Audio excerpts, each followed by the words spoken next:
গঙ্গা তটে প্রায় প্রবিষ্ট দেবর্ষি মহর্ষি ব্রহ্মর্ষি তথা রাজর্ষিগণ পরিবেষ্টিত, যে রূপেতে সর্ববেদ বেদান্তের সার শিরোমণি শ্রী শ্রীমদ্ ভাগবত কথা বর্ণন করেছিলেন, অধুনা তাই কীর্তিত হইতেছে। পরম নিতাই গৌর সরকারের কৃপায়,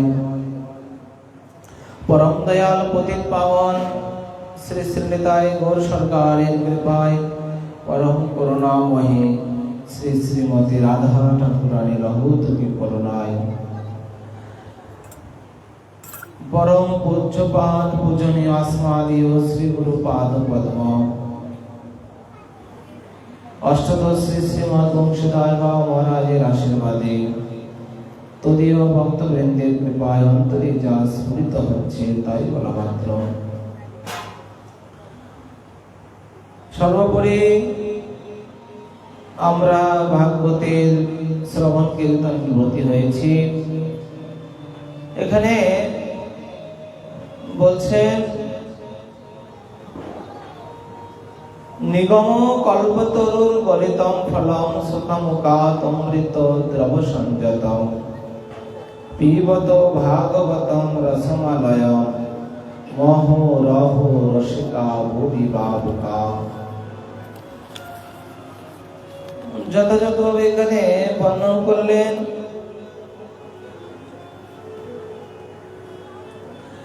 যে কল্পতরুর গলিতম ফলম, নিগম কল্পতরুর গলিতম ফলম শ্রীমদ্ ভাগবত মহাপুরাণ।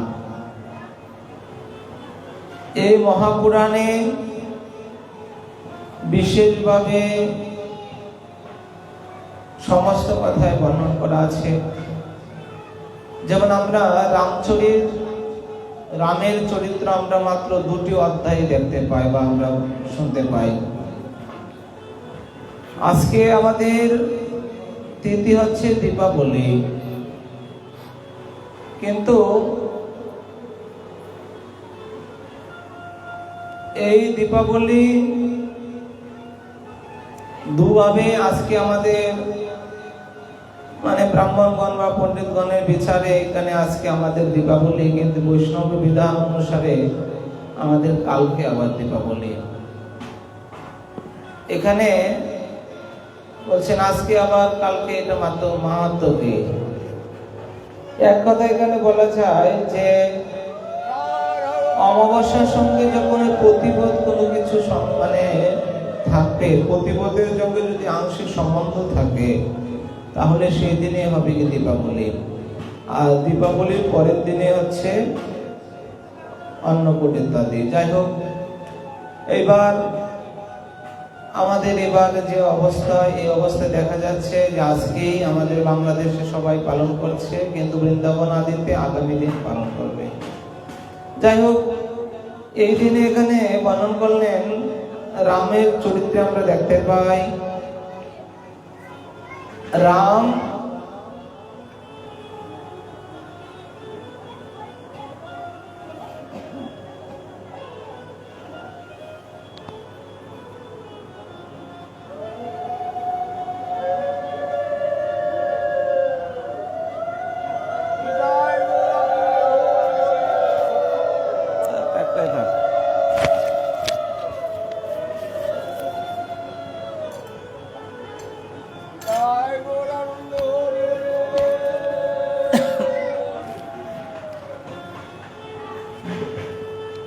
এখানে রাজা দশরথ চক্রবর্তী সম্রাট ছিলেন। তখনকার সময়ে রোমপাদ নামক এক রাজা ছিল। তাদের মধ্যে খুবই একটা বন্ধুত্ব ছিল, রোমপাদ আর রাজা দশরথ। কিন্তু অন্তরঙ্গ খুব বন্ধু। দশরথের 3টি রানী, তার মধ্যে রামচন্দ্র আবির্ভাবের আগে দশরথের ওরস একটি কন্যা সন্তান হয়। তার নাম হচ্ছে সন্তান। এদিকে তার বন্ধু কোনোদিন সন্তানাদি, তার বন্ধুর কোনোদিন সন্তানাদি হয় না। তখন দশরথের কাছে কান্নাকাটি করার পরে আরম্ভ করতে থাকে। তখন অনেকে আমাকে বলতে থাকে অপুত্র, অপয়া ইত্যাদি ইত্যাদি। দেখ মিত্র, আমি কি করব। এরকম ভাবে দশরথের কাছে এসে রম্পার খুব চিৎকার কান্নাকাটি করতে থাকে। তুমি তো পেয়েছো, তোমার ভাগ্যে তো একটা মেয়ে হলে হয়েছে, কিন্তু আমার ভাগ্যে তো এটা হয় নাই। তখন রাজা দশরথ নিজের মেয়েকে তার বন্ধু রম্পাতকে দান মানে দত্তক হিসাবে দিয়ে দিলেন। নিজের কন্যা ভাবে উনি পালন করতে থাকলেন। এদিকে রম্পাদের রাজা দীর্ঘদিন অনাবৃষ্টি দেখা যায় সেই রাজ্যে। অনেকেই বলতে লাগলো রাজা কোন সন্তান নেই, অপয়া রাজ্য দটাকে শেষ করে দিচ্ছে। এদিক দিয়ে সেই রাজ্যে দুর্ভিক্ষ দেখা যায়, অনাবৃষ্টি দেখা যায়। প্রজাগণ অনেকেই ভ্রান্ত হতে গেল, মানে মরতে শুরু করলো। ব্রাহ্মণদেরকে ডাকলেন রাজা। তারা বললেন যে আপনার রাজ্যে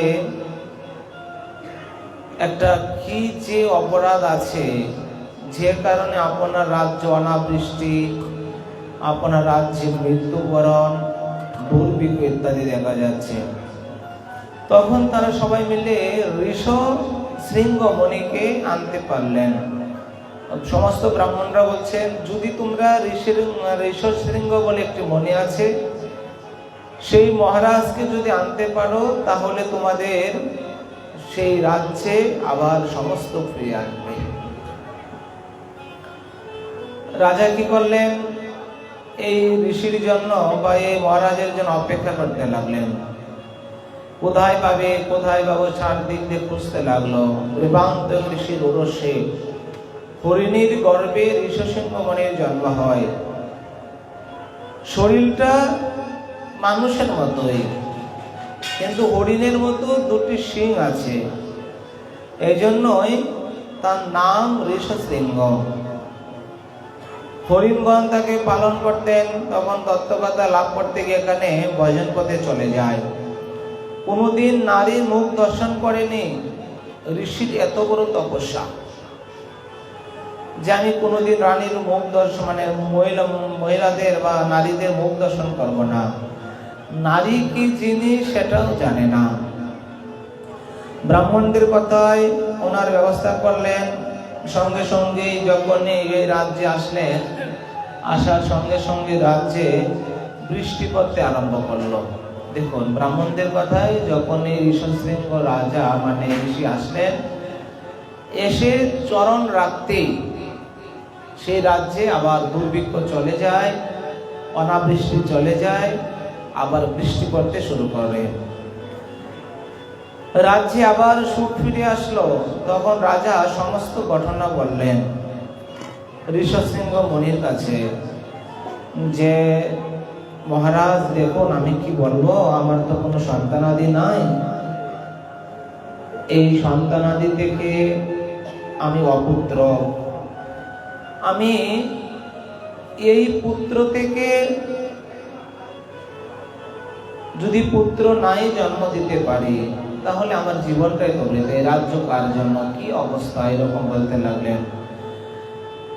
সেই মণি তখন বলতে লাগলেন যে মহারাজ, রাজন, আপনি এক কাজ করতে পারেন, আপনার সন্তান হবে, পুত্র হবে, আপনি পুত্রীষ্টি যজ্ঞ করুন।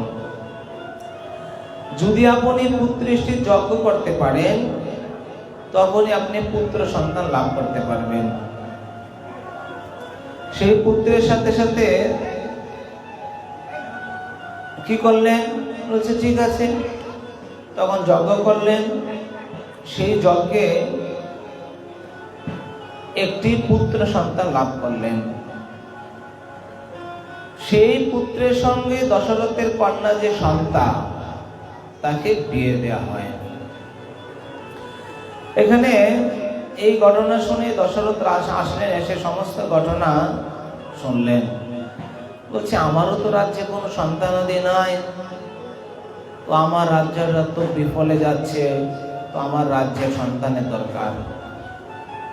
তখন দশরথ নিজে ঋষসিংহ মুনিকে আশীর্বাদ প্রার্থনা করলেন, উনি আশীর্বাদ করলেন, যাও তোমার একটি নয়, আমি তোমাকে আশীর্বাদ করে দিলাম, তোমার একটি নয় তোমার 4টি সন্তান হবে।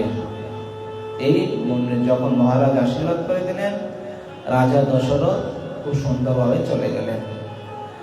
দীপাবলির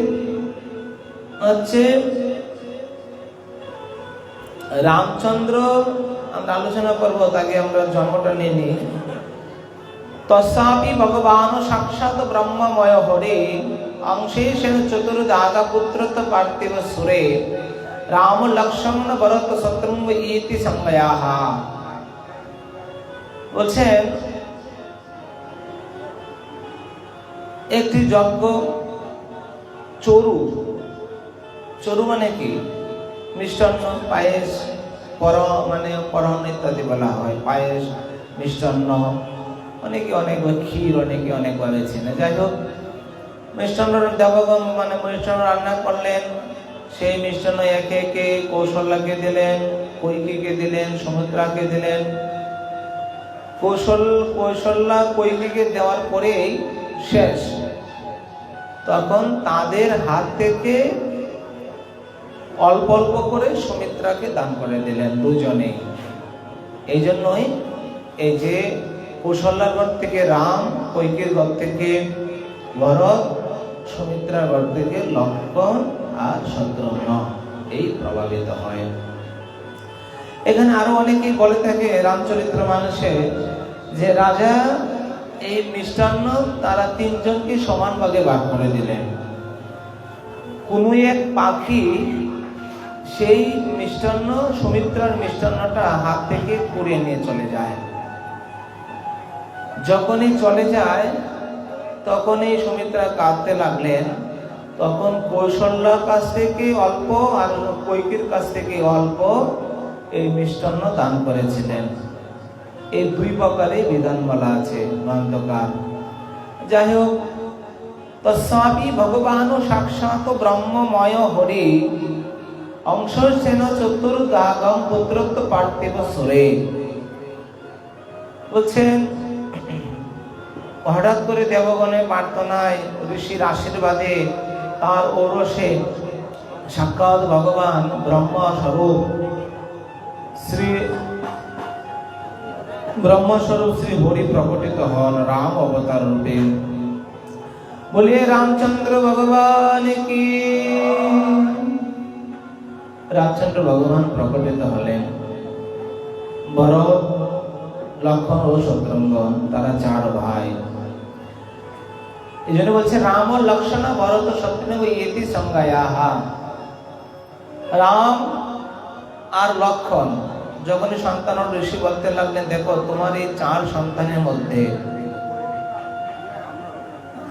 4 সন্তানের মধ্যে প্রথম যে সন্তান রামের সঙ্গে লক্ষ্মণের খুব ভালো সম্বন্ধ থাকবে, ভরতের সঙ্গে শত্রুঘ্নের খুব ভালো সম্পর্ক থাকবে।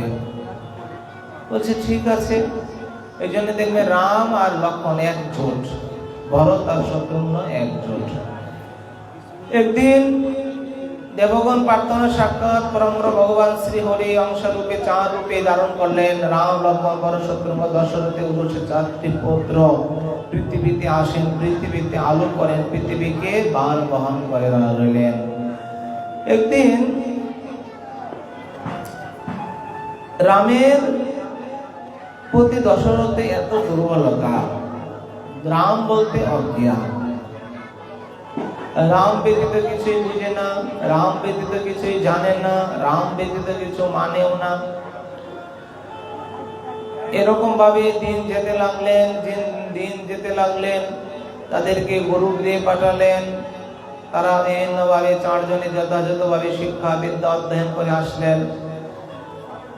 রাম, লক্ষ্মণ, ভরত, শত্রুঘ্ন যখন চলে গেলেন, বাবা মায়ের মন আর ঠিক থাকে না, সর্বদা তাদের ভাবিত থাকতে থাকে।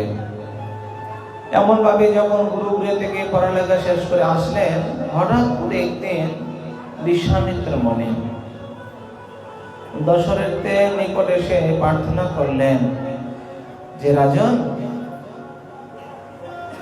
আমরা বনে তপস্যা করতে পারছি না কেন? যা কিছু হয়তো রাজাকে জানাতে হয়, সমস্ত কিছু তো রাজার আন্ডারে বা রাজার অধীনস্থ।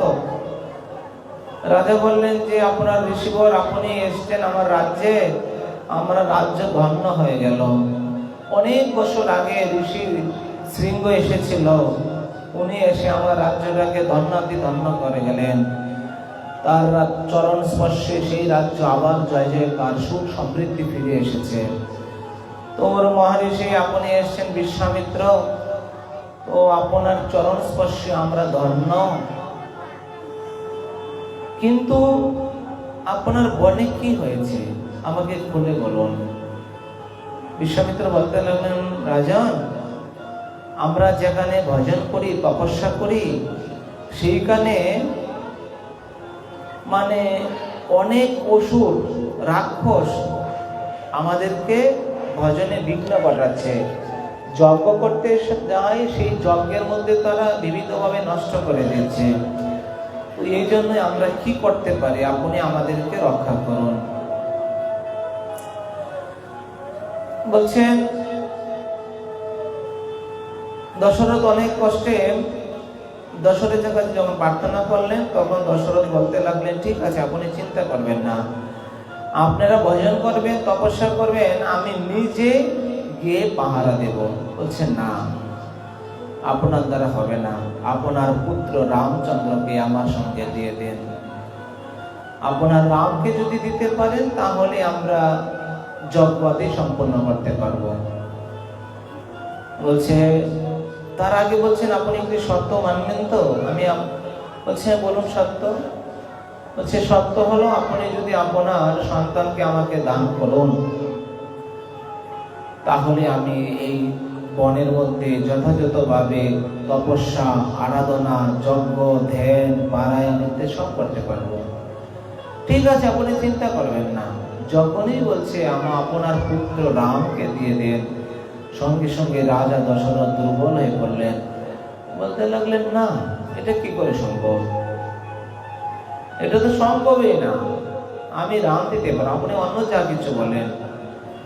ঋষিবর, মুনিশ্রেষ্ঠ, আপনি যদি বলেন আপনাকে আমি অর্ধেক রাজ্য দিয়ে দেব, সারা জীবন আপনার চরণে দাসত্ব স্বীকার করব, তথাপি আমার পুত্রকে দিতে পারবো না।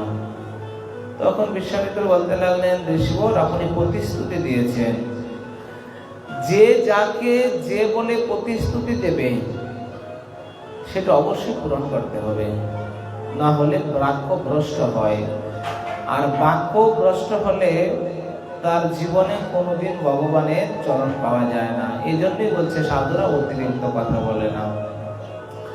কি বললেন? কোনোভাবে দিলেন না। তখন ঋষি বশিষ্ঠকে বললেন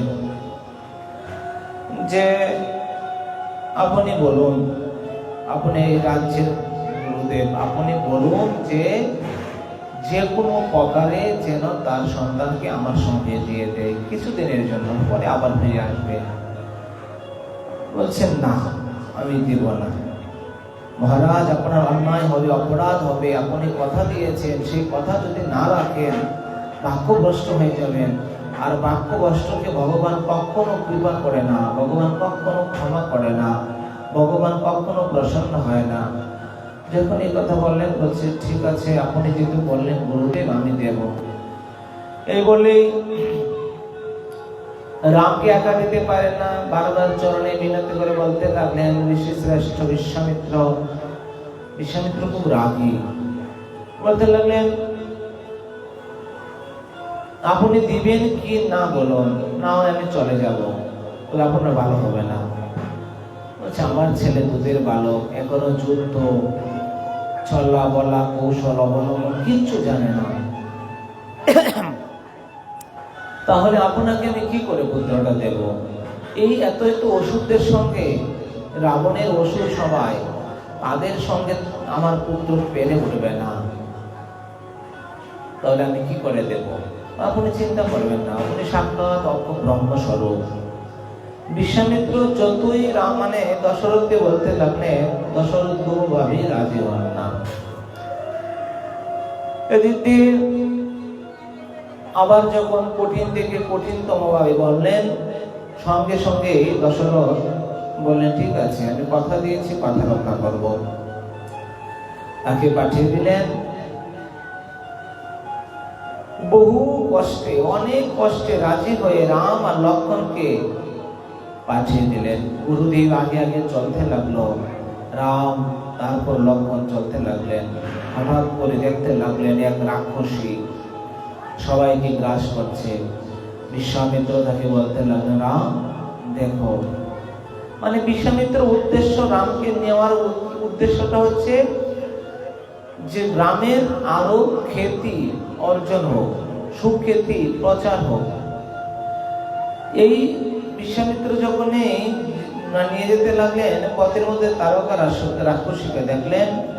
তারকা রাক্ষসী যথাযথভাবে তাদেরকে যখন ধরতে আসলেন, তখন সাক্ষাৎ পথের মধ্যে তারকা রাক্ষসীকে নিধন করলেন, বধ করলেন রামচন্দ্র। রামের আরো খ্যাতি অর্জন হয়ে গেল। এমন ভাবে বনে গেলেন যুদ্ধ করতে। যখনই তারা যজ্ঞে বসলেন, যজ্ঞের মধ্যে সেই অসুরগণ, রাক্ষসগণ তাদের বিঘ্ন ঘটাতে লাগলো, ভজনে বিঘ্ন ঘটাতে লাগলো। রাম তার ডাল হয়ে, লক্ষ্মণ তার মধ্যে ডাল হয়ে সুন্দরভাবে তাদের যজ্ঞ সম্পন্ন করলেন। সমস্ত বনবাসী তাদের দিকে দাঁড়িয়ে বলতে লাগলেন, বাহ, যুবক দুই ছেলে কি না মহান, তাদের পরাক্রম দেখে সারা পৃথিবী জয় জয়কার। এমন করে তারা বিবিধভাবে খুব সুন্দরভাবে আয়োজন করলেন। দেখতে দেখতে জনকপুরীর রাজা জনক সীতা দেবীর স্বয়ংবর সভায় বিশ্বামিত্র ঋষিরও নিমন্ত্রণ করলেন। মানে নিয়ম হচ্ছে, রাজার যখন তার কন্যার উদ্দেশ্যে স্বয়ংবর সভা করে, গুরুদেব, বৈষ্ণবগণ, ঋষিগণ উপস্থিত থাকবে, আর সঙ্গে থাকবে রাজপুত্রগণ। এটা এভাবে স্বয়ংবর সভা আরম্ভ হয়। জনকপুরের রাজা যখনই জনক রাজা স্বয়ংবরের সভার আয়োজন করলেন, সঙ্গে সঙ্গেই বিশ্বামিত্র ঋষির কাছে চিঠি লিখলেন যে আপনার কাছে দশরথের দুই পুত্র আছে, রাম আর লক্ষ্মণ, তাদেরকেও সঙ্গে নিয়ে আসবেন। কি করে জানলেন? যখন রাম তারকা অসুরকে বধ করলেন, রাম যখন যজ্ঞের মধ্যে শান্তি ফিরিয়ে দিলেন, মানে বনের মধ্যে শান্তি ফিরিয়ে দিলেন, সমস্ত রাক্ষসকে হত্যা করলেন, বধ করলেন, নিধন করলেন, সারা সব রাজ্যে প্রচার হয়ে গেল রাম মানে দশরথ নন্দন শ্রী রাম সাক্ষাৎ ব্রহ্মস্বরূপ, সবাইকে রক্ষা করেছে। এই খবর যখন মানে জনক রাজার কাছে গেল, তখন সেই জনক রাজ চিঠিতে লিখে দিলেন যে আপনার কাছে যে রাম আর লক্ষ্মণ আছে, তাদেরকে সঙ্গে নিয়ে আসবেন। এমন ভাবে বলতে লাগলো। এদিকে মানে শঙ্করের সেই ভীষণ হরধনুকে তুলতে হলে 300 জন মানে বাহকের প্রয়োজন পড়ে। হরধনু এমন করে সীতা দেবীর উপর, মানে সীতা দেবীকে যে রক্ষা মানে স্বয়ংবর সবাই যে তাকে সীতা দেবীকে বিবাহ করবে, সে যদি হরধনুটাকে তুলতে পারে তার সঙ্গে বিবাহ দেবে, এরকম প্রতিশ্রুতি করলেন। কিন্তু এইবার রাবণ চলে আসলো। রাবণ এসে তো সেই স্বয়ংবর সবাই যা পারে তাই বলতে লাগলেন, দশরথ সন্তানদেরকে বধ করে দেব, আর জনক রাজা রাজ্য পুরে চারকার করে দেব। কেন? বলছে আমাকে নিমন্ত্রণ দেওনি তো। সঙ্গে সঙ্গে রাজা বলতে লাগলেন, আমি নিমন্ত্রণ পাঠিয়েছি বানরদেরকে দিয়ে। তো বানরের মধ্যে বুদ্ধিমান তারা বলতে লাগলেন, মহারাজ রাবণ, দেখুন আমরা তো নিমন্ত্রণ পত্র নিয়েই গেলাম, কিন্তু দেখুন নিমন্ত্রণ পত্র যে নিয়ে গেলাম, নিমন্ত্রণ পত্রের মধ্যে এবার এত বড় সমুদ্র, আমরা কি করে সমুদ্র পার হব? আমরা সমুদ্র পার হতে পারলাম না, সমুদ্রের মধ্যে ছেড়ে দিলাম যে ভাই সমুদ্র, তোমরা রাবণের কাছে পত্রটা পৌঁছে দাও। এবার সমুদ্র আপনাকে দিয়েছে কিনা আমরা তো জানি না। এই বলে রাবণকে শান্ত করলেন। যখন রাবণকে শান্ত করলেন, বলছে রাবণই এই হরধনুকটা বাঁধতে উদ্যত হলেন। সঙ্গে সঙ্গে লক্ষ্মী দেবী মনে মনে বলতে লাগলেন, 300 জন বাহক হরধনুর মধ্যে অগুচ্ছরে তাকে আঁকড়ে ধরে রাখলো। এমন ভাবে ধরে রাখলো, রাবণ আর রক্ষা করতে পারলো না। রাবণ ছিটকে পড়ে গেল। সবাই লজ্জায়, সবাই রাজ্যের মধ্যে অট্ট হাসতে লাগলো। রাবণ লজ্জায় চলে গেল। এইবার সেই ধনুক কেউ করতে পারে না সংযোগ, সেই ধনুকের মধ্যে বাণ দেবে, সংযোগ দেবে, কেউ করতে পারে না। জনপ্রজা বলতে লাগলেন যে আমার কন্যাকে গ্রহণ করবে কোনো রাজা নেই, ক্ষত্রিয় নেই, যে রাজ্য শূন্য এরকম হয়ে গেল যে একটা হরধনুক করতে পারে না। এরকম ভাবে সবাই অর্থভঙ্গ হয়ে গেল, কেউ করতে পারলেন না। বিশ্বামিত্র আদেশ করলেন।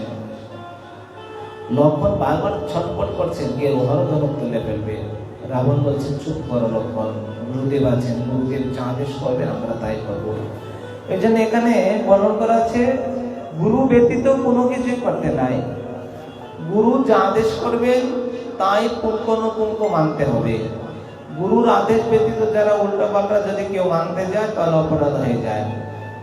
জনক রাজা যখনই বলতে লাগলেন যে আমার সীতা কি করে মালা বদল করবে, কেউ তাকে জয়ী করতে পারলো না, হরধনুকে কেউ তুলতেই পারলো না, গুণ দিতেই পারলো না, তাহলে কি করে কি হবে। যখনই বলতে লাগলেন তখন বিশ্বামিত্র বলছেন, রাম তুমি যাও। তখন রাম গেলেন, খুব নিয়ম নম্র ভদ্র শিষ্ট ভাবে, মর্যাদা পুরুষোত্তম রামচন্দ্র গিয়ে যথাযথ ভাবে সবাইকে, প্রভুদেব, গুরুবর্গ, রাজা সবাইকে প্রণাম করলেন। সবাইকে প্রণাম করে শ্রদ্ধার সহিত, মিনতির সহিত হরধনুটাকে প্রণাম করে তারপরে এক শ্বাসে উঠে নিলেন।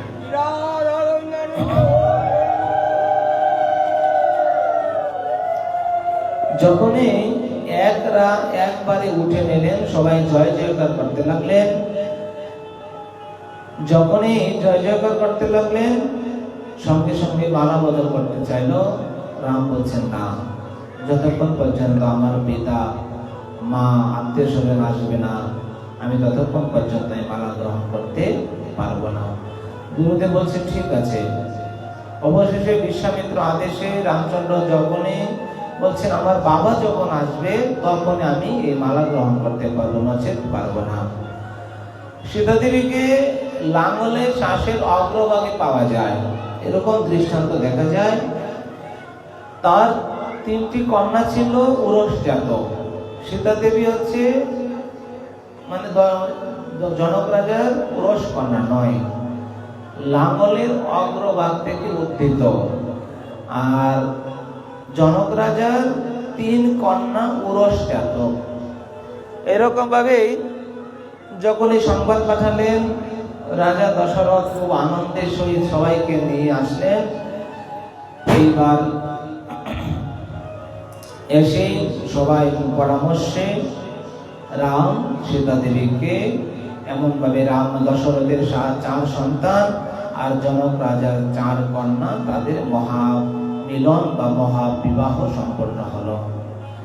বলে সীতা ঠাকুরানী কি, রামচন্দ্র ভগবান কি জয়। জয় শ্রী রাধেশ নিতাই গৌর হরি বল। চৈতন্য চরিতামৃত বলছেন, এক দ্বীপ হইতে বহু দ্বীপের জ্বলন, মূল যে দ্বীপ তা করিয়ে গণন। দেখুন, একটা দ্বীপ থেকেই অনেক দ্বীপের সৃষ্টি হয়। একটা প্রদীপ জ্বালালেন, সেই প্রদীপ থেকে এই প্রদীপ, শত প্রদীপ, সহস্র প্রদীপ আপনি জ্বালাতে পারবেন। এক দ্বীপ হইতে বহু দ্বীপের জ্বলন, মূল যে দ্বীপ তা করিয়ে গণন। আজকে দীপাবলি, কার্তিক মাসের অমাবস্যা, ওই তিথিকে দীপাবলি বলা হয়। এই তিথিতে রামচন্দ্র, লক্ষ্মণ, সীতা ঠাকুরানী তারা অযোধ্যায় ফিরে এসেছিল। এটার আরো আলোচনা আছে। যাই হোক, এই আজকের দিনে অনেক অনেক ঘটনা ঘটেছে, যে আজকের দিনটা খুব বিখ্যাত। মানে যতবি আমরা বৈষ্ণবী বিধানে কালকে, তথাপি আজকে থেকে আমরা বলছি যে এই দীপাবলি দিনটা খুবই বিখ্যাত। যাই হোক, এরকম ভাবে রামচন্দ্র সঙ্গে তাদের মহাবিবাহ সমর্পণ হলো। তাদের অনেক দিন থাকার পরে তারা রাজ্যে ফিরে গেলেন। সীতা ঠাকুরানী, রামচন্দ্র, এরকম ভাবে যেতে যেতেই ভরত শত্রুঘ্ন চলে গেল মামার বাড়িতে। হঠাৎ করে সৎসঙ্গ বশিষ্ঠ ঋষি বিশ্বামিত্রের সঙ্গে রাজা দশরথের বিবেক জেগে যায়।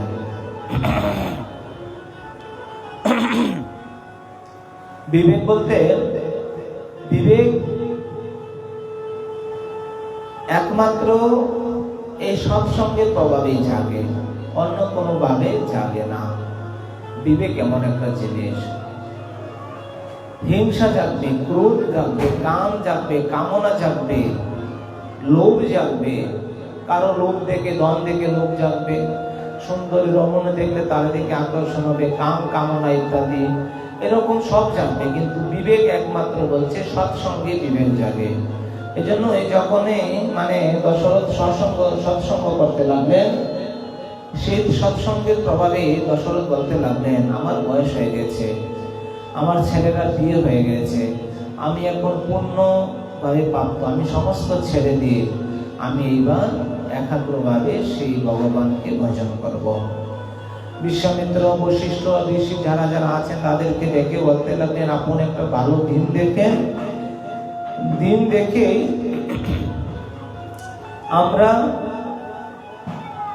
আমি আমার রাজ্য আমার রামের উদ্দেশ্যে রামকে সমর্পণ করে দেব। আচ্ছা, ঠিক আছে, তাই হবে। এদিকে যখনই ভালো দিন দেখলেন, দেখুন আমরা ভালো কাজ ভালো দিনই করতে হয়। যতবি আমরা বলি যে আমাদের সব দিন ভগবানের সৃষ্টি, সব দিন, সব তিথি, সব নক্ষত্র, সবকিছু ভগবানের সৃষ্টি, তথাপি ভালো দিন বিচার করে চললে এটার কৃপা আলাদা পাওয়া যায়। এই জন্য মানুষ অমৃত যুগ, মহেন্দ্র যুগ, ভালো তিথি, ভালো দিন, ভালো ক্ষণ ইত্যাদি বিচার করে চলে। কলিযুগের ধর্ম হচ্ছে আস্তে আস্তে ধর্ম নাশ হবে। কেউ ভালো দিন ভালো সময় বিচার করবেন না, যে যা পারবে ঠিক তাতে মর্ত থাকবে। কিন্তু অন্যান্য যুগে ভালো দিনের কথা উল্লেখ আছে।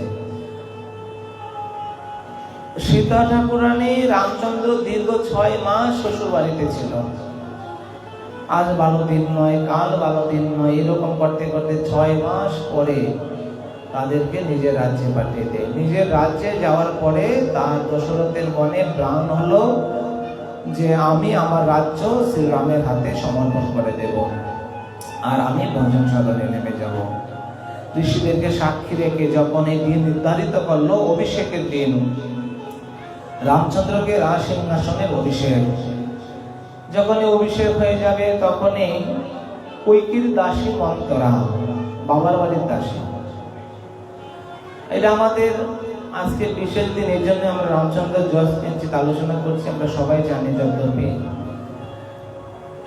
মন্থরা কি করলেন, কৈকেয়ীকে কি বলতে লাগলেন, এই কৈকেয়ী শোন, বলছে বলো, তুই রাজার কাছে দুটি বর পাইতি তাই না? বলছে হ্যাঁ। বলছে এক বনে নিয়ে নে। বলছে এক বন নিয়ে নিব কেন? বলছে না, এক সময় রাজা দশরথ যুদ্ধে গেলেন, যুদ্ধে করতে করতে দশরথকে মানে ঘায়েল করেই দিল। এর মধ্যে থেকে রথটা সুন্দর করে ঘুরিয়ে কৈকেয়ী তাকে রক্ষা করে চলে নিয়ে আসছে। কৈকেয়ীর দিকে রাজা এত প্রসন্ন হলো, বলছে কৈকেয়ী তুমি কি চাও? তুমি আমাকে অসুরদের হাত থেকে, আমার শত্রুর হাত থেকে এত সুন্দর করে রক্ষা করেছো, আমি খুব প্রসন্ন হলাম, আমি তোমাকে বর দিতে চাই। বর দেবে? বলছে হ্যাঁ। তখন বলছে এখন না, আমি আমার বর সময় মতো চেয়ে নেব। আজকে রামের অভিষেক, আর এর মধ্যেই বর নিতে প্রার্থনা করলেন মন্ত্রা পরামর্শে। পুরনো দুটি বর যখনই প্রার্থনা করলেন, বলছে বলো তোমার কি বর। বলছে এক বরে রাম 14 বৎসরের জন্য বনে বাস করবে, আর এক বরে রামের পরিবর্তে ভরত রাজা হবে। যখন এই কথা বললেন, রামচন্দ্র হচ্ছে দশরথের প্রাণ। দশরথ সমস্ত কিছু থাকতে পারবে, একমাত্র রামকে বাদে। রাম হচ্ছে নয়নের আলো, রাম হচ্ছে তার হৃদয়ের মনে, আত্মা। যখনই রামের মধ্যে তাকে বললেন 14 বছরে বনে যাবে, কৈকেয়ীর চরণে পরে বলতে লাগলেন, দেখো তুমি প্রিয়সী, তুমি রামকে এই কাজ করতে বলো না, আমার বর আমি দেব, আমার কিছু চাই না, তুমি রামকে এখানে আনছো কেন? আমি তোমার হাতে ধরি, পায়ে পড়ি, তুমি কখনো এই বর চেয়েও না, তুমি ফিরিয়ে নাও। বলছে না, আপনি বাক্যভ্রষ্ট হবেন না।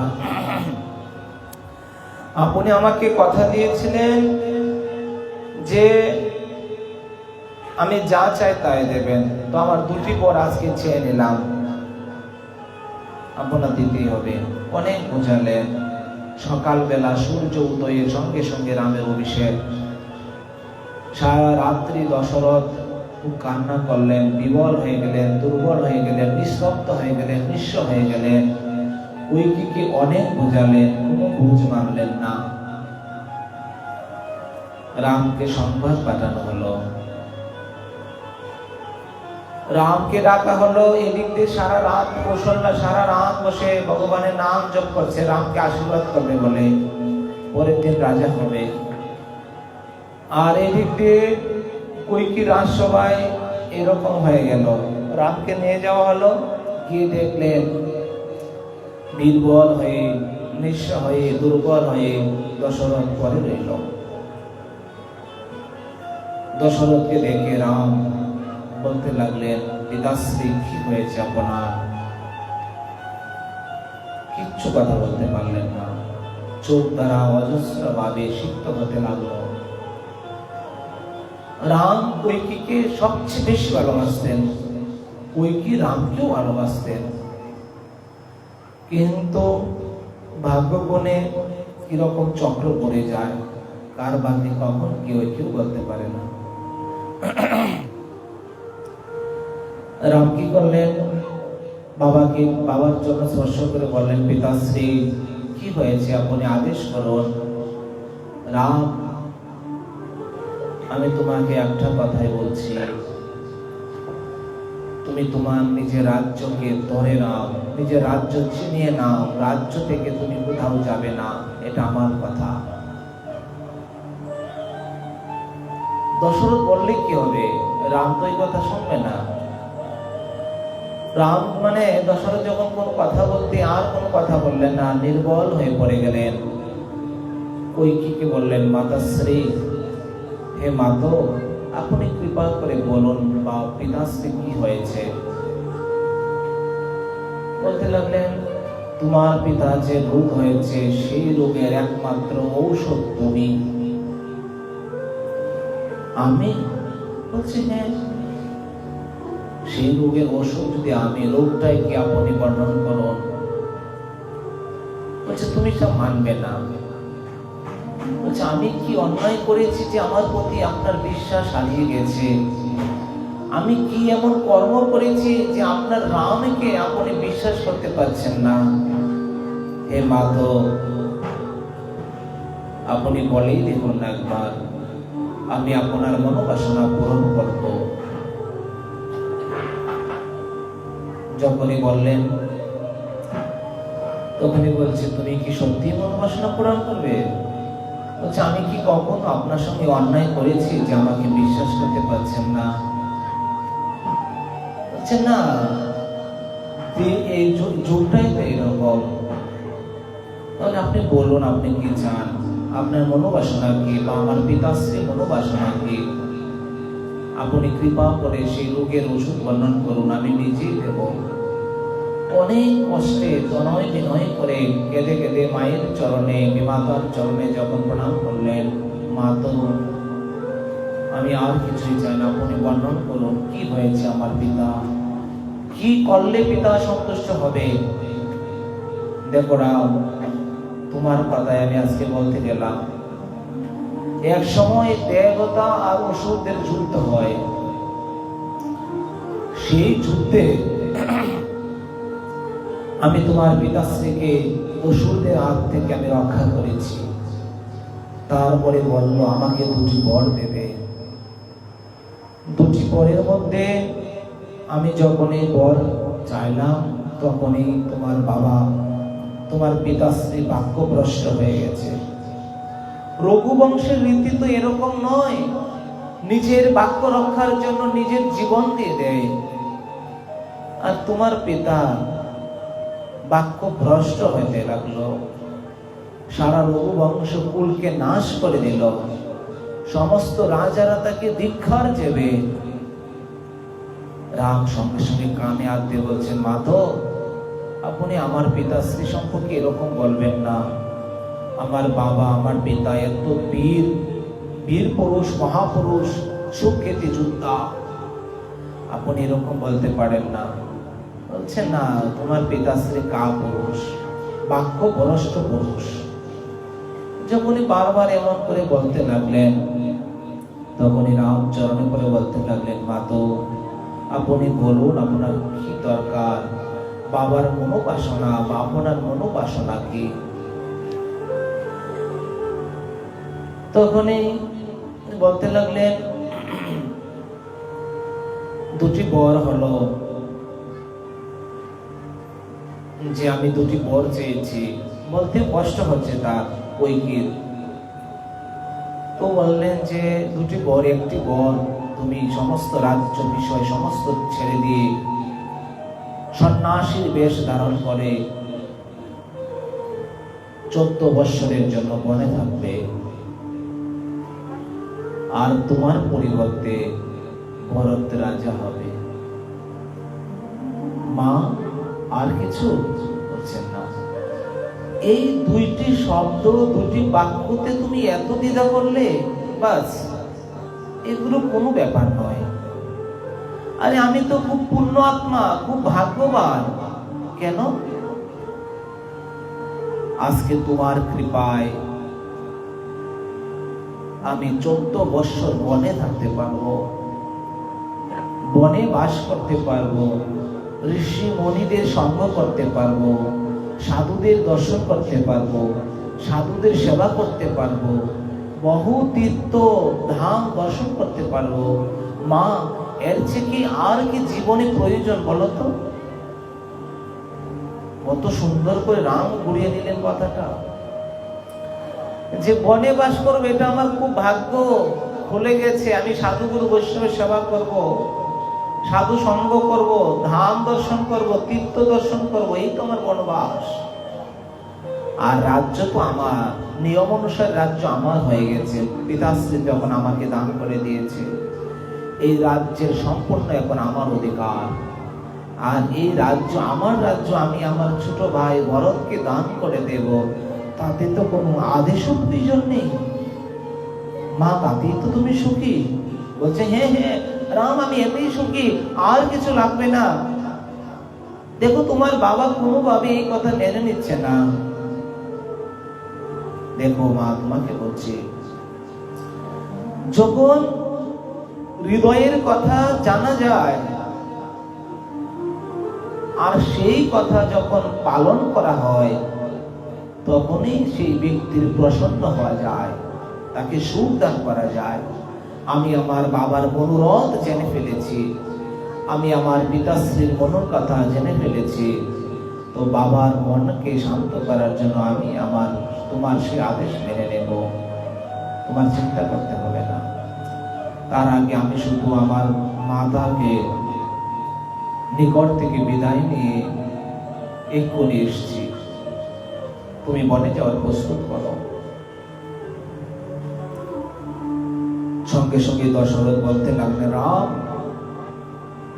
আমি তোমার পিতাশ্রী, তোমাকে আদেশ করছি, ধর্ম অনুসারে রাজ্য তোমার, এখন তুমি রাজা, তুমি এই রাজ্য ত্যাগ করবে না, রাজ্য ছিনিয়ে নাও, তুমি কাউকে দেবে না। বলছে না পিতাশ্রী, আমি তোমার মনোরথ জেনে গিয়েছি, আমি অন্যত্র আর কিছুই করবো না। বাবা, 14 বছর তো চোখের পলকেই চলে যায়, তুমি কি করে থাকবে? বনের মধ্যে কত কাটা, কত কিছু, কত বৃক্ষ, কত বিটু বিবিধান, কত পশু, কত রাক্ষস, কত গিন্নর। সুখ আর দুঃখ মনের দুটি ভাব মাত্র। দেখো পিতাশ্রী, সুখ আর দুঃখ মনের দুটি ভাব, আর কিছু নয়। দুঃখকেও যদি সুখ মনে করতে পারি সেটাই আমার সুখ, আর সুখকেও যদি দুঃখ মনে করি সেটাই আমার দুঃখ। বনে বাস করব, সাধু দর্শন করব, ধাম দর্শন করব, এটাই আমার সবচেয়ে বড় সুখ, আর কিছু দরকার হবে না। এই বলি যখনই মায়ের কাছে গেলেন, মায়ের কাছে যাওয়ার পরে মা তাকে রাজ টিকা মানে রাজ তিলক পরাতে লাগলো। যখনই রাজ তিলক পরাতে লাগলেন, সঙ্গে সঙ্গে বলতে লাগলেন, মা থাক, আর লাগবে না। কেন?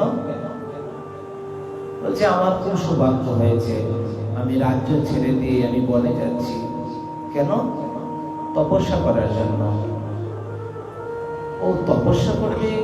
তুই রাজ্যে বসবি না, তপস্যা করবি? মার সঙ্গে আনন্দ করলি, মার সঙ্গে কি তুই উপহাস করছিস? না মা, তুমি জানো না, বিমাতার আদেশে আজ আমি সংসার ত্যাগ করে, রাজ্য ত্যাগ করে 14 বৎসরের জন্য বনে চলে যাচ্ছি।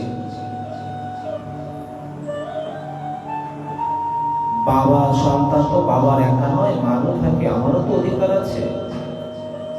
আমি বলছি তুমি কখনো যাবে না, যদি যেতেই হয় তাহলে আমাকে সঙ্গে নিয়ে যাও,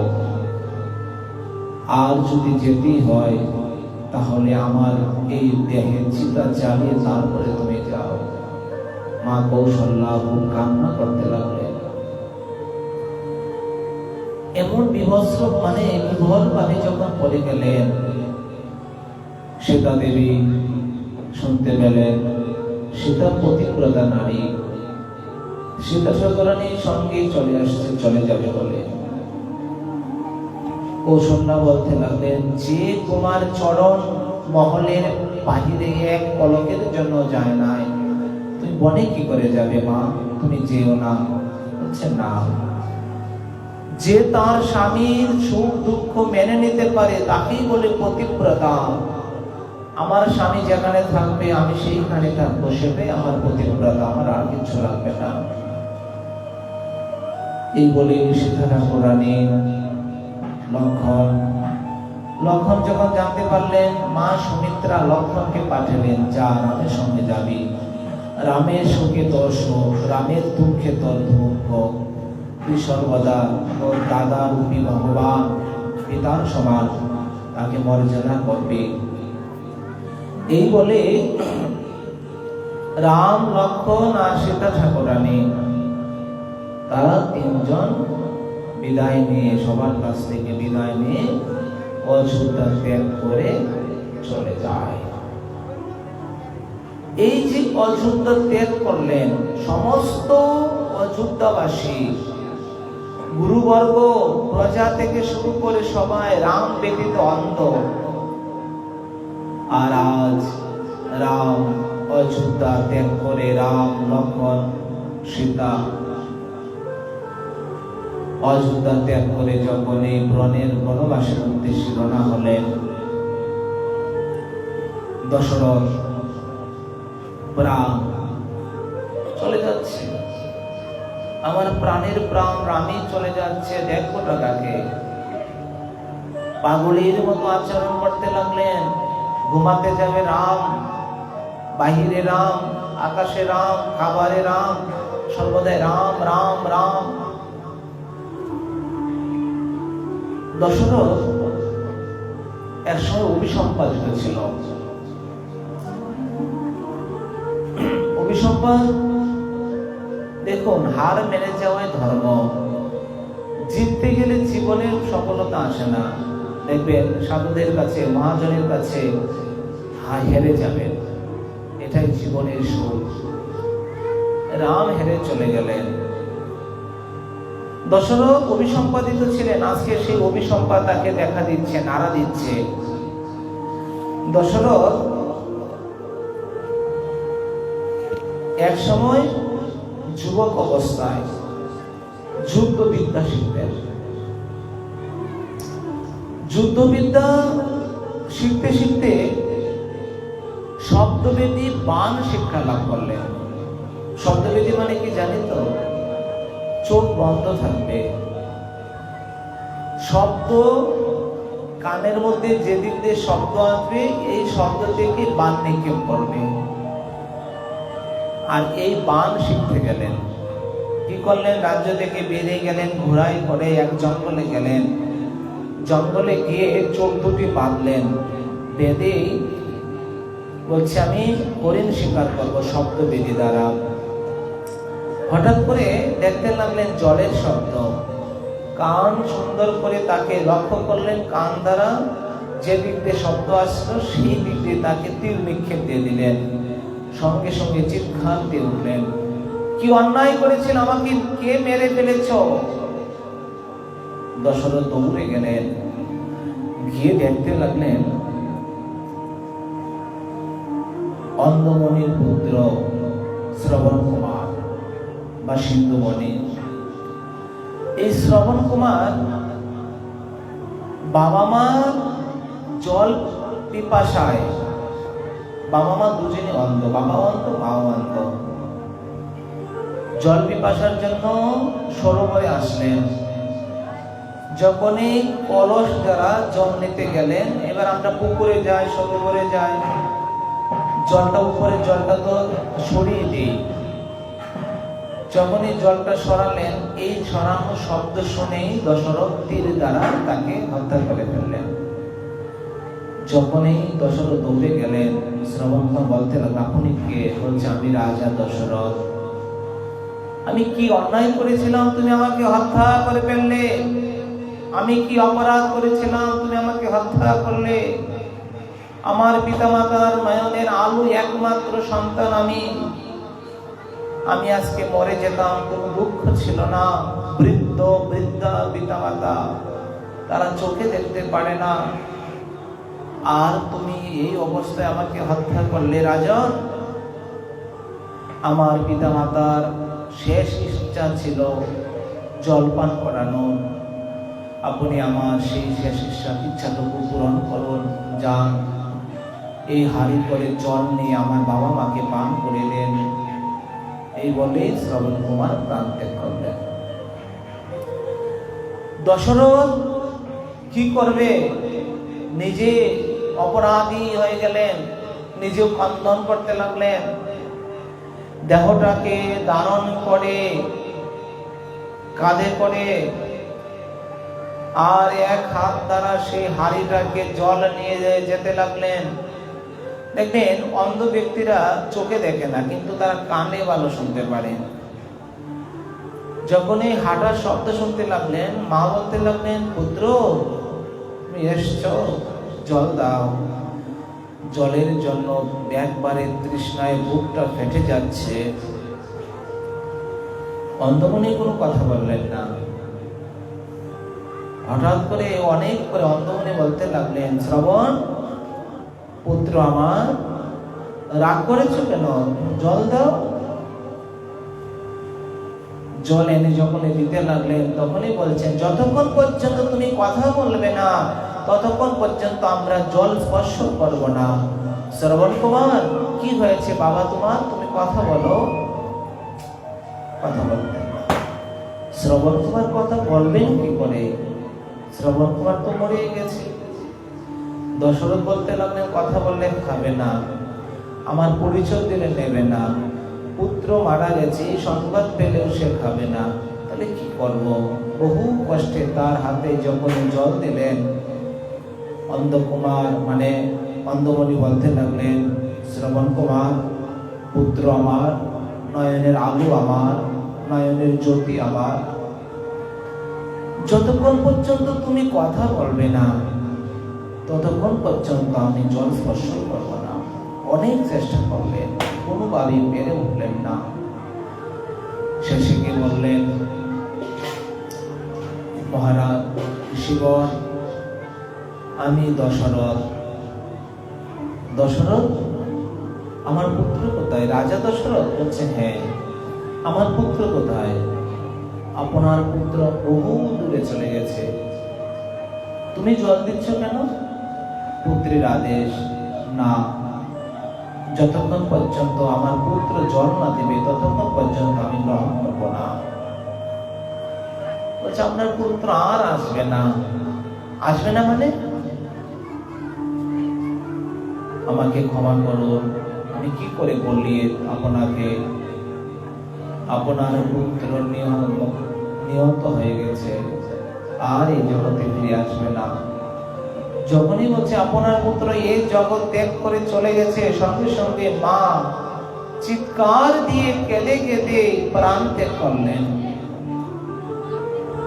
মা প্রাণ ত্যাগ করে চলে গেলেন। আর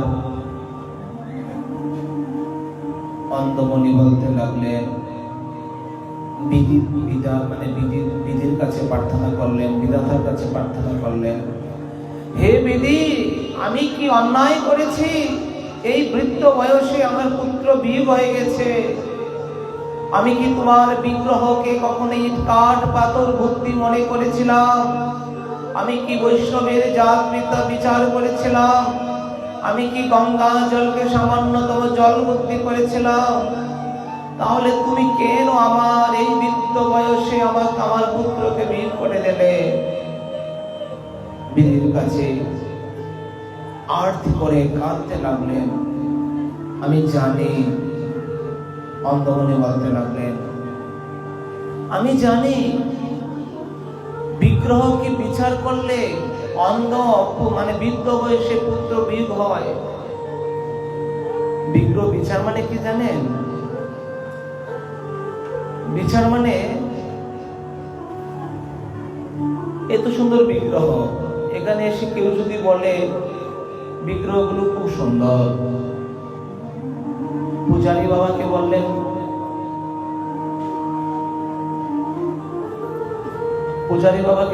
পূজারী বাবা বিগ্রহগুলো খুব সুন্দর, কিন্তু বিগ্রহটি কিসের?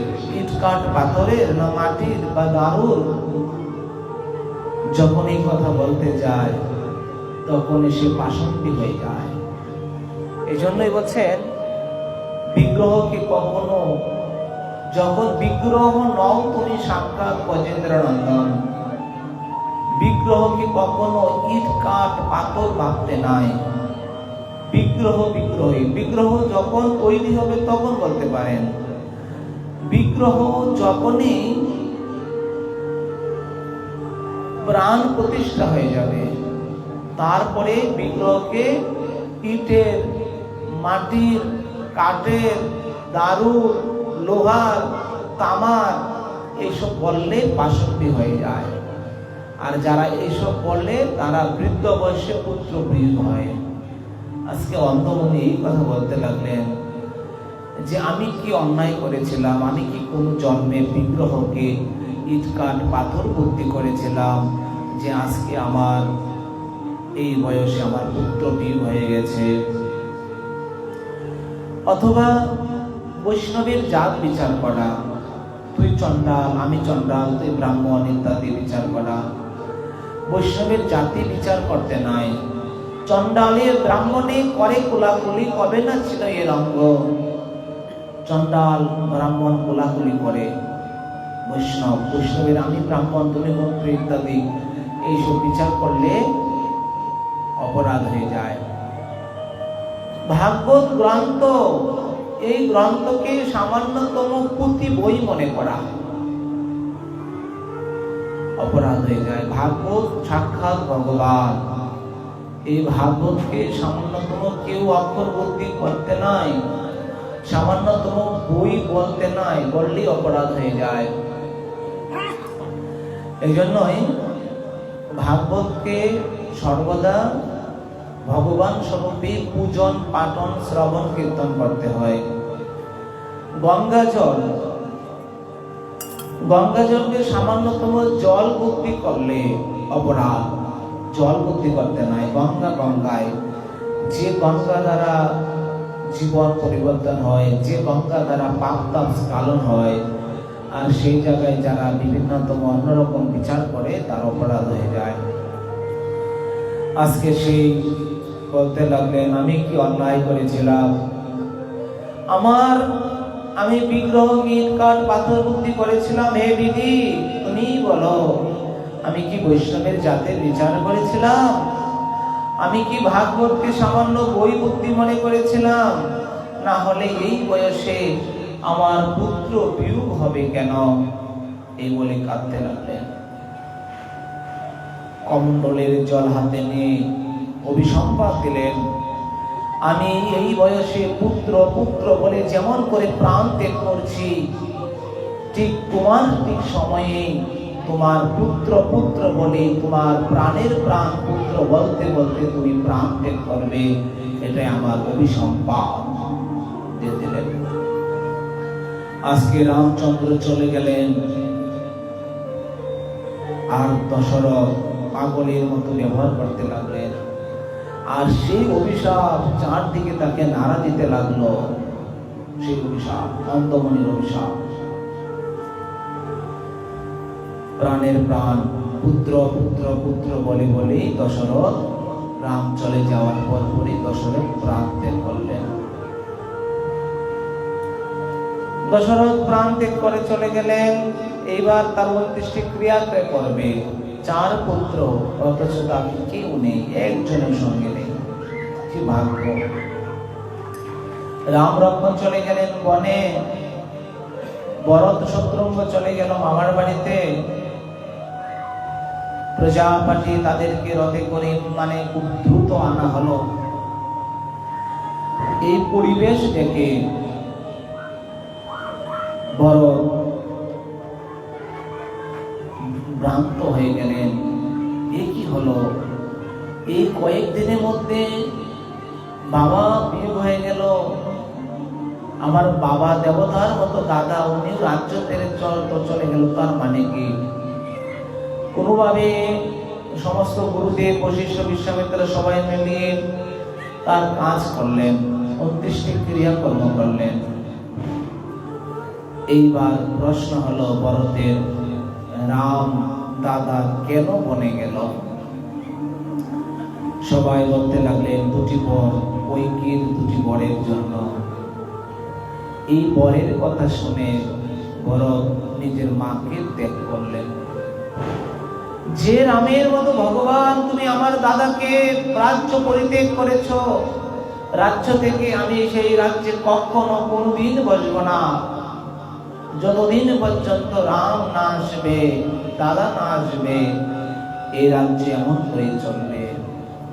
কৌশল্যাকে বুঝালেন, গুরুদেবকে বুঝালেন, গুরুদেব সবাই বুঝালেন, রাম ভরতকে অনেক বুঝালেন, কোনো বুঝ মানলেন না। ভরত নিজে সবাইকে নিয়ে রামের কাছে গেলেন। রাম কোনোভাবে আসবেন না। পিতৃবাক্য, পিতৃসত্য পালনের জন্য রাম বনে গেলেন।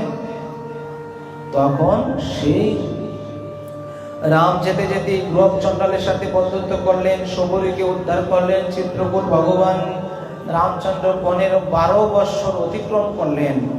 ঋষিগণের সঙ্গে মহা ধুমধামে আনন্দ করলেন। পঞ্চবটিতে যান, সেখানে গিয়ে খড় এবং কুশনের রাজ্য, সেই গোদাবরীর তটে যান। মহাপ্রভুর সঙ্গে রায় রামানন্দের যে মিলন হলো গোদাবরীর তটে, সেখানে রামও গিয়েছিলেন। এমন করে অনেক তীর্থ গমনাগমন করেন। তীর্থ গমনাগমন করতে করতে রামচন্দ্র যখন ভরত তার কাছে গেলেন, ভরত আসলেন না। রামের চরণ পাদুকা নিয়ে আসলেন। চরণ পাদুকা এনে চরণ পাদুকাকে রাজ সিংহাসনে বসালেন। ভরত তার নিচে করকুটে ঘরের মধ্যে সন্ন্যাসীর ব্রত ধারণ করে এই 14 বছর রাজত্ব করতে লাগলেন। ভরত প্রতিশ্রুতি দিলেন, দাদা আমি রাজ্য পরিচালনা করতে পারি, 14 দিনের একদিনও যদি দেরি করো তাহলে আমি নিজে প্রাণ নাশ করে দেব বলে দিলেন। এদিক দিয়ে সেই রামচন্দ্র পঞ্চবটিতে গদাবলী তলে যখন ছিলেন, করকোটা ঘর বাঁধলেন পঞ্চবটিতে। সেই জায়গায় থাকার পরে শূর্পণখা এসে উপনীত হলেন। আর এদিকে রামচন্দ্র যখনই অযোধ্যা ত্যাগ করলেন, সেই দিন থেকেই অযোধ্যা অন্ধকার হয়ে গেল। অন্ধকার, কেউ বাতি জ্বালায় না, রাজ্য পরিচালনা করে না, হাহাকার হাহাকার। যজ্ঞেশ্বরীর মন্দিরে ভগবানই যদি না থাকে, মন্দির যেমন অন্ধকার লাগে, ঠিক সেরকম রাজ্যে রাজাই নয়, তাহলে সেই রাজ্যে চলবে কি করে? বাতি জ্বালে দেখবোটা কাকে? প্রাণের প্রাণ রামচন্দ্রই তো নেই। এই বলে অযোধ্যা অন্ধকার।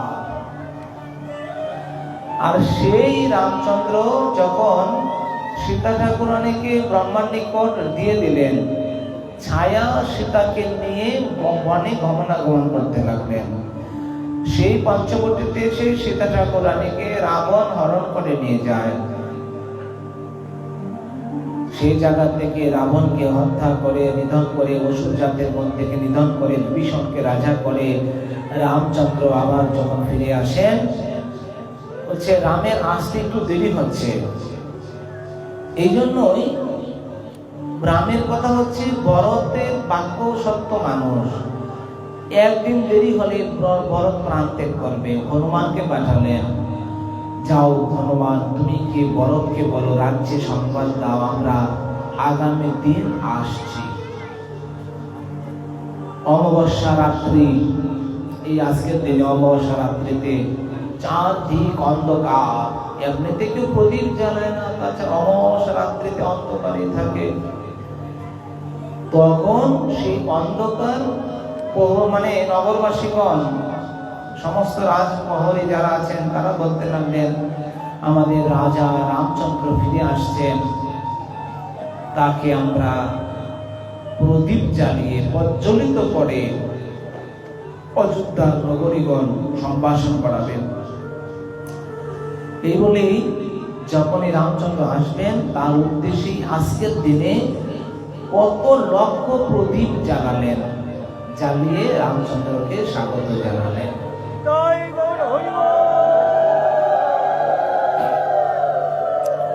আজকে অযোধ্যাতে আমি নেটে দেখেছি কত লক্ষ প্রদীপ জ্বালিয়েছে।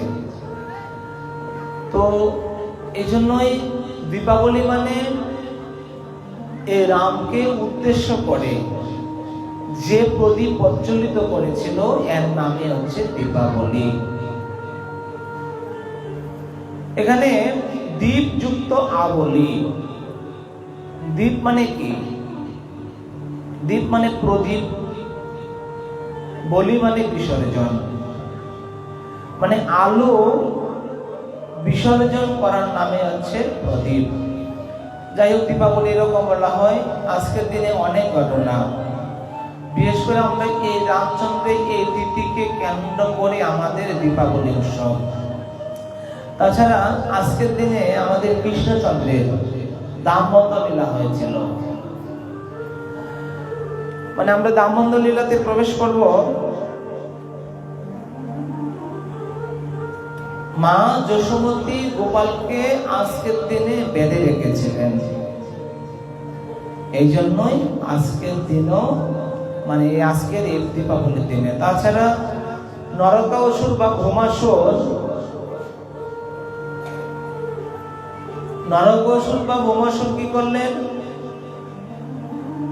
তার ইচ্ছা ছিল একসাথে 20,000 রমণীকে রাজ্যে বন্দী করে রাখবে। যখন 20,000 হবে, 20,000 হবে, তখনই তাদেরকে যা করার করবে। ভৌমাসুর এরকম নীতি ছিল। এবার ভৌমাসুর কাছে যখন ভগবান গেলেন, গিয়ে দেখতে লাগলেন 16,100 রমণীকে ভৌমাসুর কারাগারে বন্দী করে রাখলেন। তখন ভগবান কৃষ্ণচন্দ্র এই আজকের দিনে তাদেরকে মুক্ত করেছিলেন। এই জন্যই এই নারীগণ ভগবানের কাছে প্রার্থনা করলেন যে প্রভু, আমাদেরকে রাজা এতদিন আটকে রেখেছে, আমাদেরকে গ্রহণ করবে কে? গ্রহণ করবে তো এই সমস্ত কেউ মেনে নেবে না তাকে। এই জন্যই ভগবান এই 16,100 রানীকে পানি গ্রহণ করলেন, তাকে স্ত্রী মর্যাদা দিলেন। আর 8 জন হচ্ছে অষ্টমহিষী, তার মধ্যে রুক্মিণী, সত্যভামা, এরকম ভাবে তারা হচ্ছে 8 জন। আর এদিক দিয়ে হচ্ছে 16,100, এই হয়ে গেল 16,100, 8 জন ভগবানের পাটরানী। যাই হোক, পাণ্ডবরা 12 বছর অজ্ঞাত, মানে 12 বছর বনবাস ছিল, 1 বছর অজ্ঞাতবাস ছিল। আজকের দিনে পাণ্ডবরা এই হস্তিনাপুরে গ্রহণ করেছিলেন, এই আজকের দীপাবলির দিনে। সেই দিন ছিল দীপাবলি, তারা হস্তিনাপুরে গ্রহণ করেছিলেন। তারপরে হচ্ছে বলি মহারাজ প্রতি বৎসর মধ্যে এসে লক্ষ লক্ষ প্রদীপ প্রজ্বলিত করে থাকে। আজকের দিনে বলি মহারাজ থাকে কোথায়? সুতোরলোকে। সুতোরলোক থেকে এইখানে আসেন, এসে দীপাবলির দিনে উনি কি করেন? উনি যথাযথভাবে সেই প্রদীপ প্রজ্বলিত, লক্ষ লক্ষ প্রদীপ প্রজ্বলিত করে আবার চলে যায়। এই জন্যই আজকের দিনে অমাবস্যা মানে অন্ধকার, কিন্তু রামকে কোনোভাবেই বুঝতে দেওয়া যাবে না যে অযোধ্যাবাসী অন্ধকারে থাকে।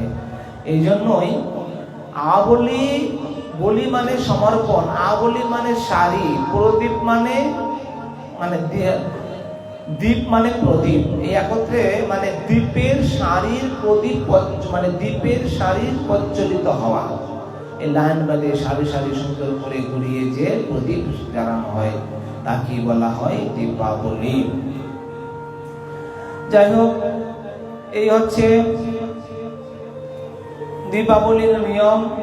তাছাড়া অনেক অনেক আরো কাহিনী আছে। এক অঙ্গ এখানে বলছেন, এক দ্বীপ হইতে বহু দ্বীপের জল, মানে এক দ্বীপ হইতে বহু দ্বীপের জল মূল যে দ্বীপ তা করিয়ে গণন। দেখুন,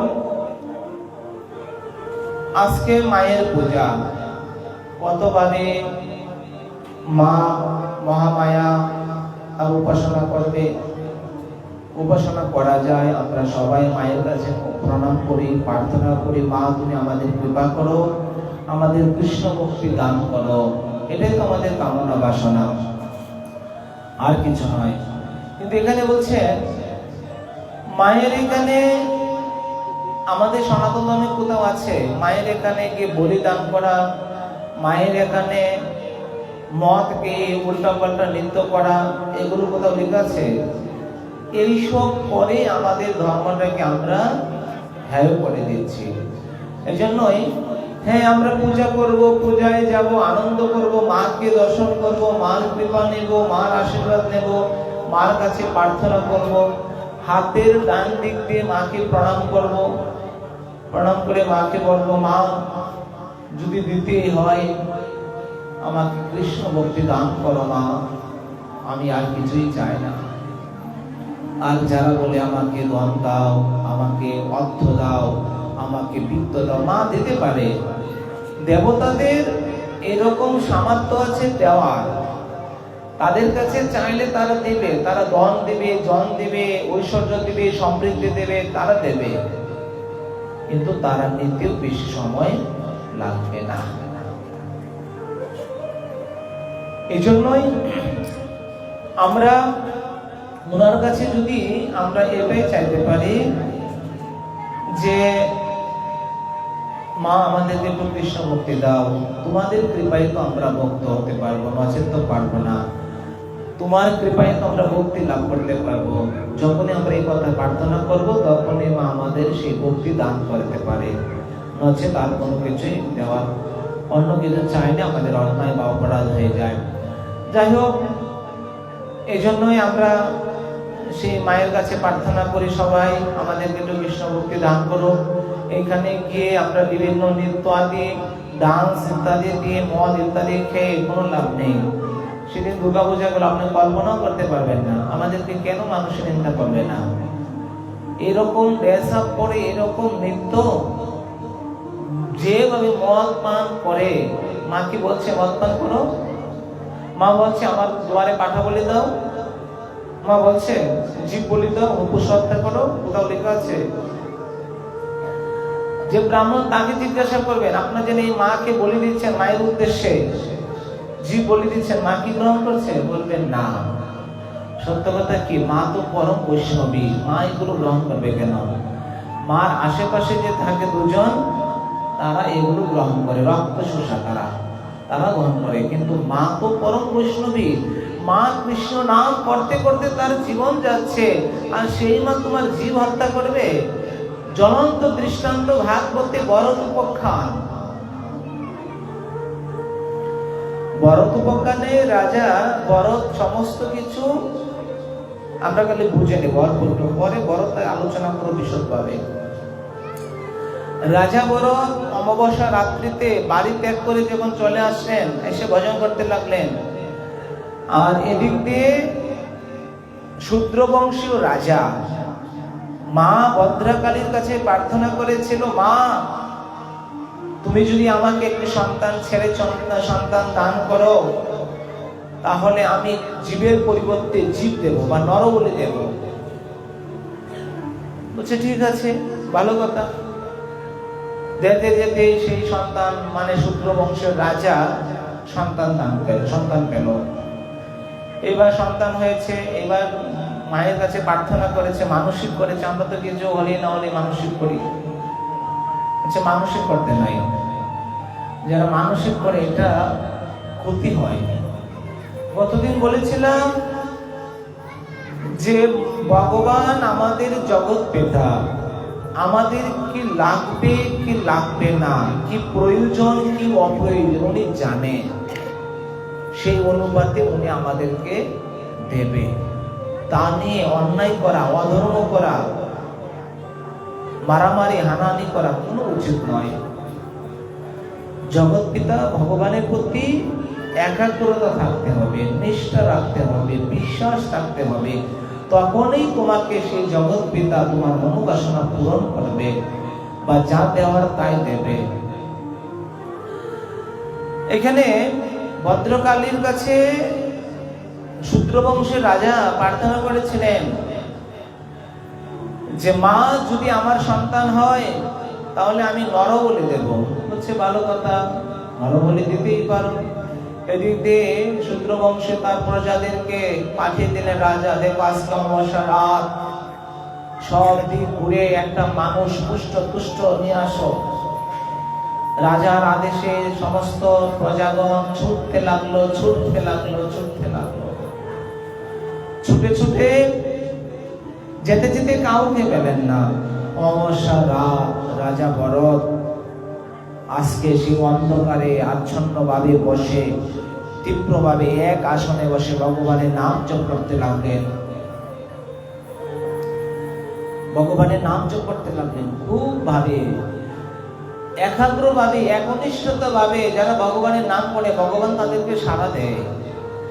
বহু সঙ্গে কোনোই হয় না। অতিরিক্ত সঙ্গ করবেন, অতিরিক্ত কিছু করবেন, দেখবেন কিচ্ছু পাবেন না, কিচ্ছুই হবে না। ভজন করতে হয় নিবৃত্তি, ভজন করতে হয় একাকী, ভজন করতে হয় নীরবে। রাজা ভরত জঙ্গলে বসে নীরবে নিবৃত্তি বসে ভজন করতে লাগলেন। সেই শূদ্র বংশের প্রজারা যখন যেতে লাগলেন, হঠাৎ করে অন্ধকারে ভাবি দেখতে লাগলেন কোন এক মানে যুবা নাতুস নতুস চেহারা এক পুরুষ এখানে বসে ভজন করতে লাগলো। তাকে ধরে নিয়ে গেল। ভরত কিচ্ছু বললেন না, ভরত তো কথাই বন্ধ করে দিলেন। আগের জীবনের নাম হচ্ছে ভরত, আর এই জীবনের নাম হচ্ছে জড়, নাম হয়ে যায় জড় ভরত। অনেক কাহিনী, ভরতের কাহিনী থেকে আমাদের অনর্থ নিবৃত্তি এবং মানে স্নেহের ভাষা অনেক কিছু শিক্ষার আছে। যাই হোক, আমরা অন্যদিন আলোচনা করবো, শুধু এই উপাখ্যানটা নিয়ে নিচ্ছি। তাকে নিয়ে গেলেন রাজাকে, শূদ্র বংশের রাজাকে সংবাদ পাঠালো, মহারাজ ধীরাজ, আমরা নরক পেয়ে গেছি, খুব সুন্দর একটা মানুষ পেয়ে গেছি, আপনি চলে আসুন। রাজাও চলে আসলেন, সবাই চলে আসলেন। বড় তো মনে মনে বলতে লাগলেন, রাখে হরি মারে কে, মারে হরি রাখে কে? হরি যদি আমাকে রাখে তাহলে তারা আমাকে কি করতে পারবে? আর হরি যদি আজকে আমাকে মারার ইচ্ছা করে তাহলে আমি ছোটাছুটি দৌড়াদৌড়ি করে আমি কি করতে পারবো? কিচ্ছু করবো না, সব প্রভুর ইচ্ছা। এর যে বিশ্বাস। বরত্রে নিয়ে গেলেন, বরতের সারা শরীর পরীক্ষা করলেন, কোনো খুঁত আছে কিনা, কোনো ত্রুটি আছে কিনা। বরতের শরীরে কোনো ত্রুটি নেই। ন জায়তে নিয়তে পণ্য জন্ম, এই জগতে জন্ম মৃত্যুর অবধারিত, জন্ম হবে মৃত্যু হবে, মৃত্যু হবে জন্ম হবে, এটা নিয়ম। ভরত বলতে লাগলেন, আজকে আমার জন্ম হয়েছে, মরতে হবে। তো আমার যদি মরণ থাকে তাহলে আমি চিৎকার দিয়ে চেঁচামেচি করে লাফালাফি করে কি করব? কৃষ্ণ ইচ্ছা হইলে জীব কোটি বাঞ্ছা করে, কৃষ্ণ ইচ্ছা না হইলে ফল নাহি ধরে। জীব কোটি বাঞ্ছা ধরে, এই হব, সেই করব, সেই করব, ইত্যাদি ইত্যাদি। ভগবানের ইচ্ছা না হলে কিছুই হয় না। আজকে বরং আত্মতত্ত্ব জ্ঞানী তো উনি কিছুই বললেন না। তাকে ধরে নিয়ে গেলেন, তাকে স্নান করালেন, তাকে তিলক করালো, ব্রাহ্মণ মন্ত্র বলল, সবাই জয় জয়কার করতে লাগলেন, মা ভদ্রকালী নমো, মা ভদ্রকালী নমো, নমো নমো নমো। যখন এই কৃষ্ণ ভক্ত, ভগবান ভক্তকে নিধন করা, এত বড় শ্রদ্ধা এই জগতে কার আছে? কি করলেন? সঙ্গে সঙ্গে তাকে স্নান করালো, ললাটে তিলক রচনা করালো। দেখবেন পাঠা যদি বলি দেওয়া হয়, ছাগল পাঠা ইত্যাদি বলি দিলে দেখবেন সুন্দর করে স্নান করায়, তারপরে কপালে তিলক করে দেয়। আজকে মানুষ রূপী সেই গণকে বলি দেবে, তাকে স্নান করালো, তার ললাটে তিলক পরিয়ে দিল। তিলক পরিয়ে দিয়ে যখনই খড়গ হাতে নিয়ে যখনই তাকে নিধন করতে যাবে, মা ভদ্রকালী মৃন্ময়ের মূর্তি আর মৃন্ময় থাকতে পারলেন না, সঙ্গে সঙ্গে প্রকটিত হয়ে গেলেন। প্রকটিত হয়ে মা প্রকটিত হয়ে যারা যারা তাকে হত্যা করতে গিয়েছিল তাদের সবাইকে মা ভদ্রকালী নিধন করলেন। এবং ভরত সেই ভদ্রকালীকে স্তুতি করলেন। মা ভদ্রকালী ভরতকে আশীর্বাদ করলেন। দেখুন, বলি মানে কি? বলি মানে সমর্পণ করা। আমার দেহকেও সমস্ত কিছু প্রভু তোমার জন্য সমর্পিত করে দিলাম। আমাদের ধর্মে এমন লেখা নাই একটা জীবকে মেরে কেটে হত্যা করে খাওয়া, একটা জীবকে এরকম ভাবে বলিদান করা, এরকম ভাবে আমরা কোথাও পাই নাই। যাই হোক, এই জন্যই আমরা এইগুলো থেকে বিরত থাকব। সর্বঙ্গ শরণাগতি হইবে যাহার, তাহার প্রার্থনা শুনে শ্রী শশী কুমার বা শ্রীনন্দ কুমার। সর্বঙ্গ শরণাগতি, যদি আমরা সমস্ত কিছু ভগবানের জন্য সমর্পিত করতে পারি তাকেই বলে বলি। আর কারো রক্ত বের করা, কাউকে মেরে হত্যা করা, তাকে বলি বলা হয় না, তাকে বলি দেওয়া হয় না। যাই হোক, এরকম ভাবে যথাযথ ভাবে আমাদের মায়ের কাছে আমরা এই প্রার্থনা রাখবো যে মা তুমি আমাদের কৃপা করো, আমাদের প্রতি আশীর্বাদ করো, আমরা যেন কৃষ্ণ ভক্ত হতে পারি বা শুদ্ধ ভক্তি লাভ করতে পারি। এইসব প্রার্থনা করতে হয়। মা ধন দেও, মা জন দেও, এরকম করতে নাই। এরকম করলে অপরাধ হয়, সেগুলো আবার মানে বিফল হতে পারে। এই জন্যই প্রেম মানে নদনম ন জনম ন সুন্দরী কবিতাম বা জগদীশ কাময়ে কীর্ত্বা কোটি সহস্র পাপী ন জায়তি পুণ্য জন্মন বৈকুণ্ঠম। এখানে বলছেন জন্মকর্ম সবারই হবে, কিন্তু ভরত যেমন করে ভগবানের প্রতি বিশ্বাস ছিল, সেই বিশ্বাস যদি আমাদের থাকে তাহলে আমরা অবশ্যই ভগবান আমাদেরকে রক্ষা করবে। এইবার আমাদের মনে কোনো অর্ধেক আছে অর্ধেক নাই, এই আছে সেই নাই, সেই আছে এই নাই, তাহলে তো হবে না। একাগ্রতা থাকতে হবে, একনিষ্ঠতা থাকতে হবে, একটা মন থাকতে হবে। একটা মনে একজনকে ভজন করব, ইষ্টদেব একজনই, সে আমার অনাদির আদি গোবিন্দ সর্ব কারণ কারণম। আর সবাই ইষ্টদেব হতে পারবে না। যে যাকে ভালোবাসো সে তাকে ভজন করো, কোনো আপত্তি নাই, কিন্তু বিচার করতে হবে এই কলিকালে অবতার হচ্ছে শ্রীমৎ মহাপ্রভু। এই মহাপ্রভু আমলে মানে এই যুগে আমাদের ভজনটা হচ্ছে যুগপৎ ভজন। মহাপ্রভু দেখিয়ে গেলেন কৃষ্ণ রাধা কৃষ্ণের ভজন করার জন্য, আর নিতাই চাঁদ দেখিয়ে গেলেন মহাপ্রভু ভজন করো, তারপর কৃষ্ণ রাধা কৃষ্ণ ভজন করো। রাধা কৃষ্ণ ভজন করতে হবে আর মহাপ্রভুকেও ভজন করতে হবে। আগে গৌর নাম, তারপরে কৃষ্ণ নাম, এটাই হচ্ছে আমাদের যুগপৎ ভজনের প্রধান অধ্যায়।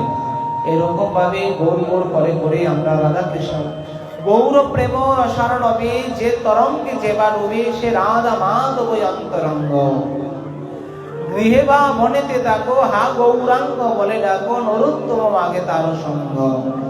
এই জন্যই আমাদের ভজন রয়েছে যুগপৎ। এই যুগপৎ ভজনেই মায়ের কাছে প্রার্থনা করব, হে মা, তুমি আমাকে যেন গৌর গোবিন্দের ভজন করতে পারি, এইটুকু আমাকে দাও, আর কিছু দিতে হবে না।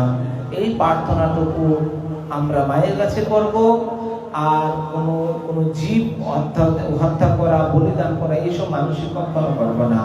করতে গেলে লাভের পরিবর্তে ক্ষতি হতে পারে, এগুলো মা কখনো গ্রহণ করে না। যাই হোক, আমরা ভাগবতে বড় উপকার থেকে আমরা শিখলাম। আর বাদ বাকি আমরা অবশ্যই বিভিন্ন গ্রন্থাদি থেকে, হরিভক্তি বিলাসী গ্রন্থাদি থেকে দেখে নেব। আজকে আমাদের দীপাবলি দিনে আজকে আমাদের হরিকথা এখানে বিশ্রাম লাভ করুন। শ্রীমন মহাপ্রভু কৃপায় আমরা আবার আগামী দিন পাঠের বাসনা রাখি।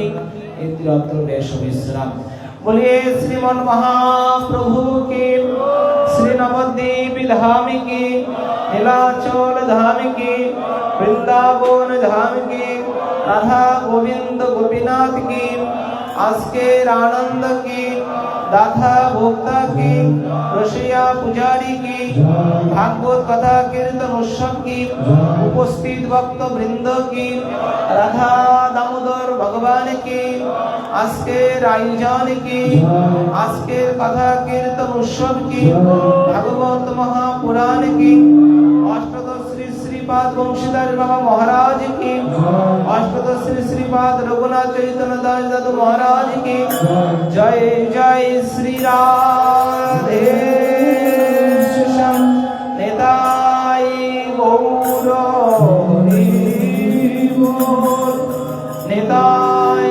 গৌর হরি বল, নেতাই গৌর হরি বল।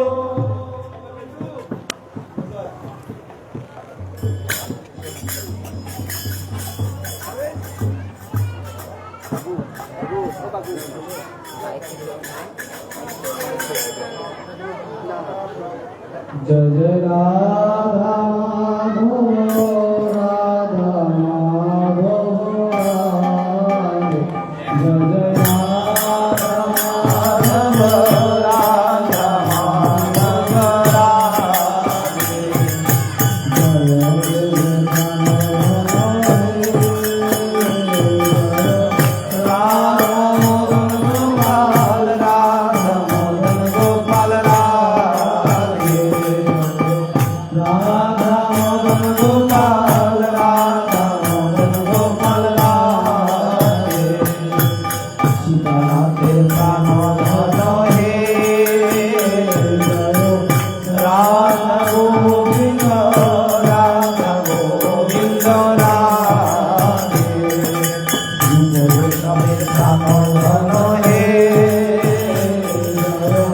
राधा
বগুড়া